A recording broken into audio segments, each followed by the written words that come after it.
Людзі па нейкай прычыне па-рознаму ставяцца да прыродных багаццяў і навакольнага асяроддзя, хаця здаецца, што і выхоўваліся ў аднолькавых умовах. Для адных паляванне існуе толькі па правілах і ў адведзеныя тэрміны, а рыбалка з'яўляецца проста адпачынкам. Отрицательно. Хотя раньше сам бывало браконьерил. Ну как вот здесь вот в нашем болоте бывало жаки ставил. Вот, а сейчас занялся, вышел на пенсию, занялся вот этим фидером. Отрицательно отношусь.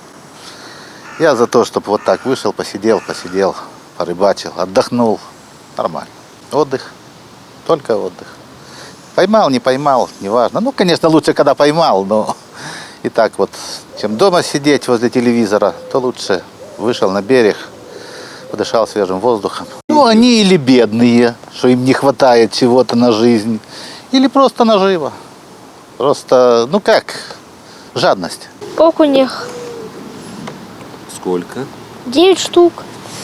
Але ёсць катэгорыя, для якой правілаў не існуе. З пачатку года інспектарамі абласной інспекцыі аховы жывёльнага і расліннага свету ўжо затрымана 79 грамадзян за браканьерскае паляванне і рыбную лоўлю.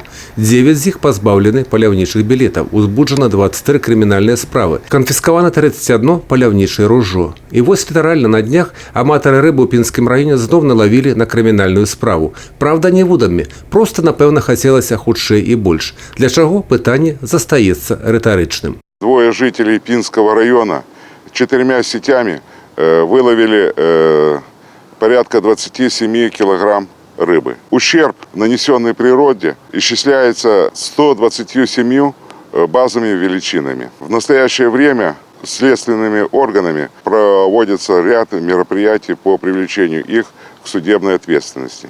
Юрий Печур, Роман Филютич, телерадиокомпания «Брест».